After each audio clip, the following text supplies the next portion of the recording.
Station, this is Houston. Are you ready for the event? Houston, this is Station, where we are ready. Space.com, this is Mission Control Houston. Please call Station for a voice check. Station, this is Space.com. How do you hear me? Hello, Denise. Mike Fossum with you, loud and clear. Hi, Commander. It's so nice to speak to you this morning. I've got a fun one to start us off. Is there anything special planned for Halloween on the space station? You know, we haven't looked forward to Halloween. We have there is a bag of some of the personal items up here that that crews have brought up in the past. Right on the top are the Christmas kind of items. I'm going to look underneath that and see if we have some masks or something we can have a little fun with that day. Commander, you've been living in space for a couple months now. With the population of Earth set to surpass 7 billion people, I'm curious as to how evident humans are from space. Is it at all evident how much the population has grown, either in how many lights you see? I'm not sure, quite how to measure that. There's places on the Earth where it's very evident. There are not many people. Going across parts of the rainforest in Africa and South America, you could see the unbroken, dark green forest canopy that goes on seemingly without end. And then, of course, you do reach the end, and you see that where people are moving in and changing the Earth, changing the face of it. It's really the most evident, though, at night when the lights come up. And you can see where the industrialized world lives. It's quite stunning to spend time to light adjust in the cupola or one of the other windows in the space station and go across parts of the world that are heavily populated, and you see the cities, you can see the highways across remote areas in certain countries, and then the small bits of communities that sprout up off of those highways or railways, perhaps. So it's really fascinating, I think, to look at the Earth at night, because it gives you that idea of the footprint of the presence a little more clearly. That's fascinating. We also asked our readers what they were most curious about living and working from space, so I'm going to ask a few of their questions now. One of our readers, Vicki Barker, would like to know, what's the one thing besides friends and family that you miss most about home? A good question from Vicki Barker. I think for me, it's fresh fruit and vegetables would be near the top of my list, because if eventually you get a little tired of eating food out of a pouch, rehydrated or stabilized. I think a really good pizza is high on my list of things too. So it's creature comforts, things that I want to eat. Another thing that I miss are just the sounds and smells of nature, of growing things, of the damp, moist earth that from which springs forth life. I really miss that. Great. And Rob would like to know, would you command a mission to Mars right now if it were possible and if you were given the choice? And if so, what top 3 personal items would you bring to leave there?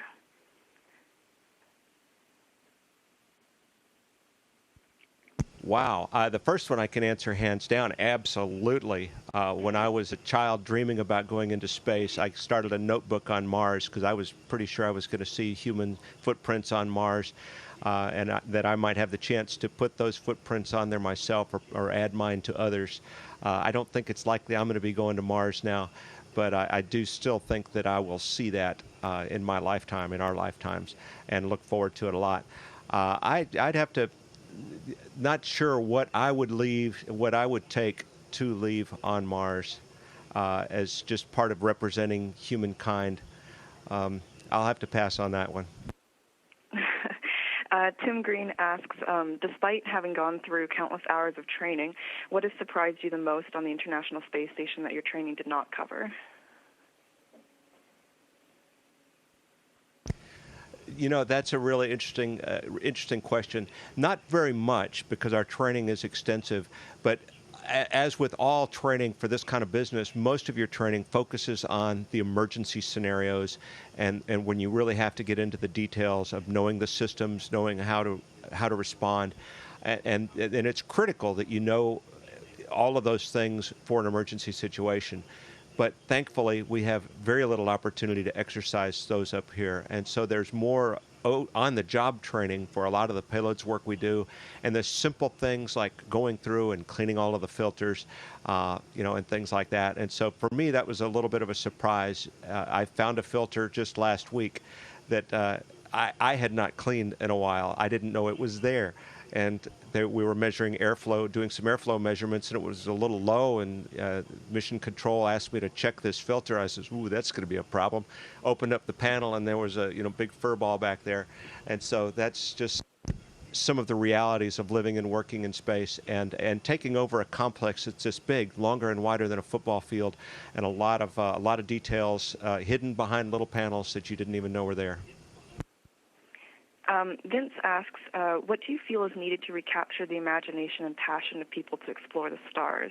With budget cuts and a weak economy, what can we do to inspire and drive our young people and our governments to make exploration an important priority? Hey, Vince, continue to tell the story, and that's what I'm trying to do up here along with the other work that we're doing, is just to share the story of what we're doing, the successes, the failures, the things that are hard, the things that are fun, because it's an amazing adventure, it really is, and I think it's worth doing. I think it really speaks to the pioneering spirit that's part of being an American, and that wants to explore, wants to find ways to reach out to new places and figure out how not just to visit them, but how to tame them and how to make them ours, and to live there, not just visit, which has been a great part of my experience, having visited space twice on short missions and now living here for months. It's a very, very different experience. And I think we just need to continue to tell that story and to capture the imagination, because as you capture the public's imagination and the imagination of not just young kids, but even the college-age kids and other people early in their working careers that want to make a difference in some way, they're not all going to fly in space. They're not all going to get involved in the space program, but through technology we can influence our world, and a lot of the problems of our world have come about because of advances in technology. We like the lights on, so we build power plants, and there's a downside to that, but technology is going to be our solution for the future too, to help clean those up, find ways to use our resources more responsibly, leave a smaller human footprint. Tim Nunez asks, well, I'm sure that NASA thoroughly screens for claustrophobia. Do you ever feel strained or otherwise impacted after months of confined living? And if so, how do you alleviate this? Yes, we are.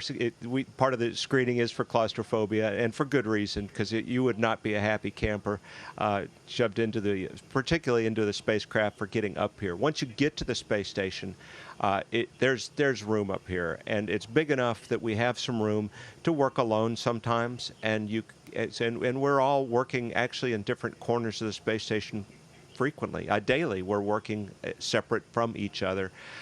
And so there's room to get away, and if you really have to, want to just get away and think about home, you can go to the cupola and watch home go by underneath you, or make a phone call, literally, to home to talk to our families. And so I am surprised, really, at how I don't think about being cooped up here at all.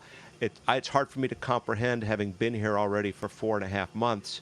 And it just doesn't seem like it at all. It's a great place, and it doesn't feel small to me. We get along fine, and that's a really good thing. Milton Rivera asks, when I see pictures of Earth from space, I see a miracle. What do you assign to see, and are you still in awe of the view out of the windows? Well, that's a really good question, and I have to say that on my first shuttle flight, one of my jobs, as soon as the engines cut off, was to unstrap and grab cameras and jump up to the window to look out and get pictures of the external fuel tank as it fell away. And for me, after dreaming from childhood and working through my education and professional career for this opportunity, finally it struck me looking out the window that I'm not looking at a video, I'm not looking at a picture, I'm looking through a lot of layers of glass with my own eyes out the window at the North Atlantic with a dappling of white clouds over the top, and this curved horizon with this impossibly thin layer of atmosphere, and then a black sky up above. And what struck me immediately was I'm looking at the Earth from God's point of view, looking down at the Earth like this, and that does strike me the same way. As a technical person, I couldn't claim to be a scientist, but as a technical person, I do also appreciate the processes of nature, the geology. I love going across the parts of the planet where the rocks really stand out, to see the geology, to see the fault lines, the mountains, the oceans. It's a fascinating thing to watch. Well, I think we're at the end of our time. Commander Fossum, thank you so much. Good luck with the remainder of your mission, and have a safe trip home. Thanks, Denise. I really enjoyed talking to you. Station, this is Houston ACR. That concludes the Space.com portion of the event. Please stand by for a voice check from ABC Radio.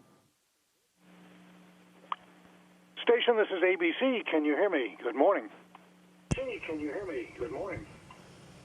Hey, Vic. Mike Fossum on the space station, loud and clear. Good morning, Mike. Good to see you. Tell me a little bit about It's good to be here. Good to talk to you. How life is different now that the space shuttle is no longer bringing you goodies every couple of months. Well, it is different. The pace of things changed. When I arrived, of course, I've been here twice as part of that whirlwind shuttle crew experience. And when I arrived, we were a few weeks away from the arrival of Atlantis for the final shuttle mission, and so we jumped immediately into preparations for that. And it's a different ballgame when there's an absolute date that you're working toward, and you have a lot of work to do. And it was pretty frantic. Frantic, maybe not the right word, but it was really busy working up to that. And since that part of that, and going through the mission, and it was just a wonderful experience. It was a very emotional experience too. But now we're in a different phase of operations, and this is why we built the space station, so we could continue and really concentrate not on preparations for a shuttle docking and more assembly, but concentrate on the science objectives. And we've had a lot of really good experiences and even fun activating the new facilities and changing out the different samples and getting a lot of different science projects up and running, and it's been great. And so the focus has changed. Instead of that frantic assembly operations, shuttle docked ops, it's more to the utilization. It's a great thing. Have you already got a long list of things that you would like the shuttle to bring up to you, except the shuttle's not there anymore? Surprisingly not. They brought so much this time. We have food and supplies to last for many months, some things up to a year. So we're in really good shape there. There's a small list of things that's like, okay, next time we get a chance. In fact, the Progress flight, we have a Progress flight in a few weeks, the end of the month, and they're bringing stuff up. And there was move in Houston, just like, okay, what are our top priority items to get up there? And there's a few things coming up with it. There's a few things coming up with the next crew on the Soyuz. So we have cargo capability, in place. We've had a little. We've had, of course, with the Progress accident, then that cargo shipped down. We've lost some things there, but there was nothing particularly critical in that, and we're well supplied.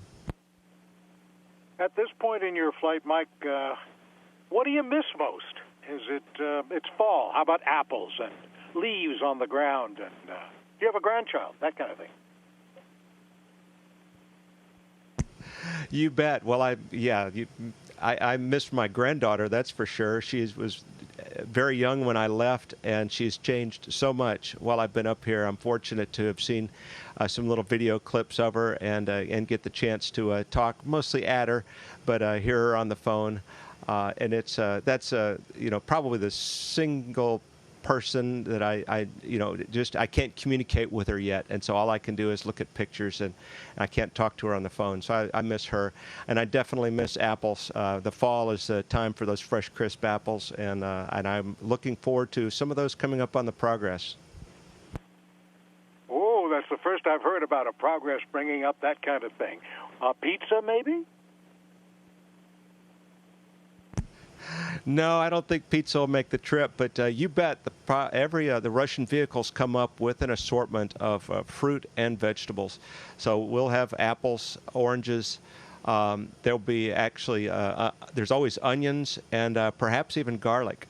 And so it's great to taste the earth. And another thing that I miss really is just the sights, the smells and sounds of nature. It's a little sterile inside a laboratory living environment like this, and I miss the sound of the birds in the backyard and the smells of just things that are growing. What's your granddaughter being told that you're doing up there?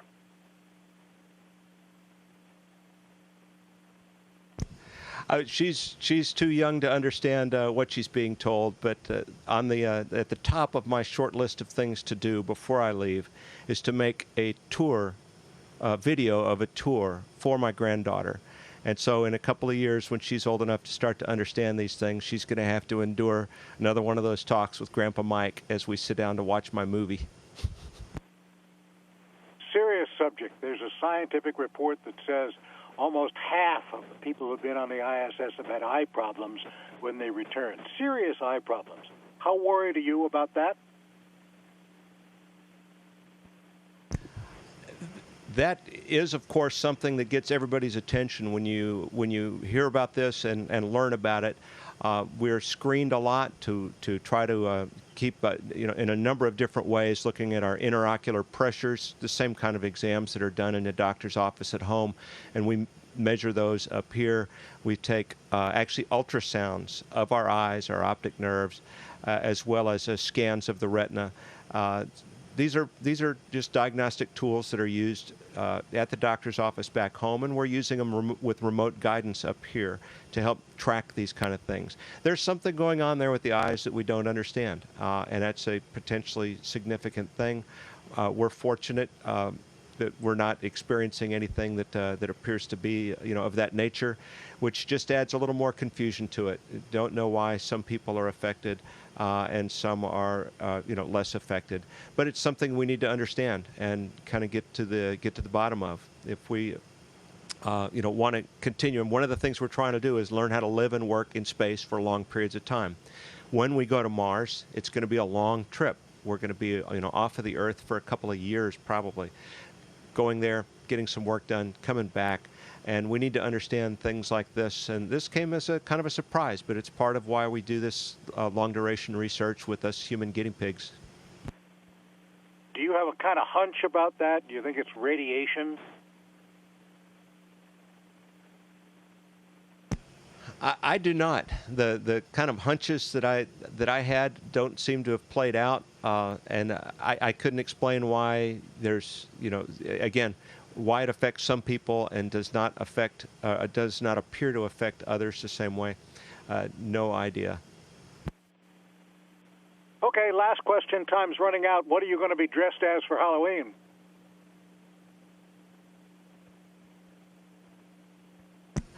I don't know. I might do something outrageous and dress like an astronaut. I always wanted to be one. There must be a mask up there. There's a bag of things like that, and I know where the bag is located, but I have not had a chance to dig into it and pick mine out. So I'm sorry about that. We'll have to do an interview again next week, and I'll pull it out. Okay. Safe journey, safe trip back home. Thanks a lot. Thanks a bunch. I really appreciate the interview, the time to talk to you. And this is Mike Fossum on the International Space Station, signing out. Station, this is Houston ACR. Thank you. That concludes the event. Thank you, Space.com and ABC Radio. Station, we are now resuming operational audio communications.